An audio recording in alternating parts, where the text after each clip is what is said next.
Hi friends, welcome back to my channel. இன்னைக்கு இந்த வீடியோல என்ன பார்க்க போறீங்கன்னா ரசம் பார்க்க போறீங்க. சிம்பிளான வீட்ல தயாரிக்கிற ரசம் தான் இது. இந்த வீடியோ உங்களுக்கு பிடிச்சிருந்துச்சுனா லைக் பண்ணி, ஷேர் பண்ணி, கமெண்ட் பண்ணி, Subscribe பண்ணுங்க. சோ வாங்க வீடியோக்குள்ள போகலாம். இது நம்ம ரசத்துக்கு ரெடி பண்ண போறோம். நான் இதுல ஃபர்ஸ்ட் எடுக்க மறந்துட்டேன், சாரி. இதுல நம்ம ஜீரகம் 2 ஸ்பூன் போட்டுருக்கோம். நல்ல மிளகு 2 ஸ்பூன் போட்டுருக்கோம். ரசப்பொடி 1 ஸ்பூன் போட்டுருக்கோம். இதுல கொஞ்சம் பூண்டு ஆட் பண்ணிக்கலாம். இப்படி ஃபுல்லாகவே போட்டுக்கோங்க, எந்த பிரச்சனையும் இல்லை. ரொம்ப பேஸ்ட்டாக எடுக்கணும், நான் பேஸ்ட் பண்ணக்கூடாது, பவுடர் மட்டும் தான் பண்ணிக்கிறோம். பார்த்தீங்கன்னா இப்படி அரைஞ்சிருக்கு. இது அப்படி இருக்கட்டும். நம்ம இப்போ பேனில் என்ன பண்ண போகிறோம்னு பார்க்கலாம்.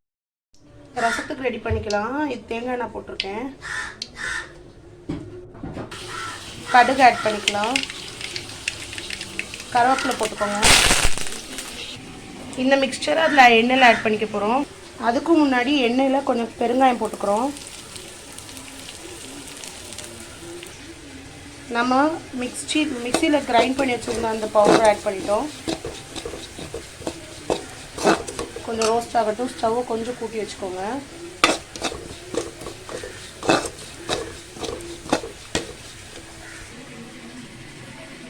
சைமல்டேனியஸாக புளியை வந்துட்டு நம்ம கரைச்சி வச்சுக்க போகிறோம். கொஞ்சம் ஜிஞ்சர் கார்லிக் பேஸ்ட் ஆட் பண்ணிக்கலாம்.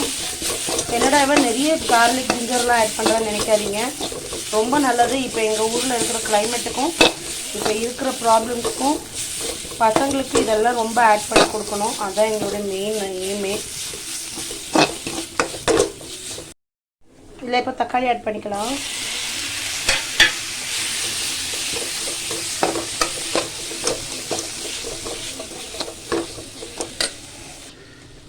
புளியை கரைச்சி ஊற்றிக்கிறோம்.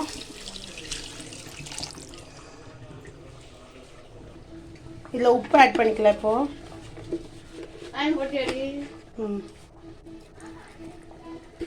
கொஞ்சோட தண்ணி ஆட் பண்ணிக்கலாம், தேவையான அளவு தண்ணி. இதில் கொஞ்சம் பெப்பர் தூள் ஆட் பண்ணிக்கலாம், காரத்துக்காக தான். ஸோ இதில் கொஞ்சம் கொத்தமல்லி ஆட் பண்ணியாச்சு. நல்லா கிளறி கொடுத்துக்கலாம்.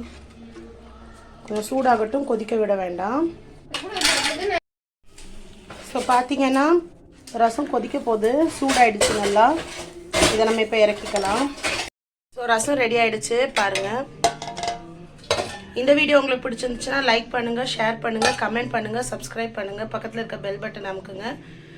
இன்னொரு நல்ல வீடியோவில் உங்களை சந்திக்கிறேன். பாய்.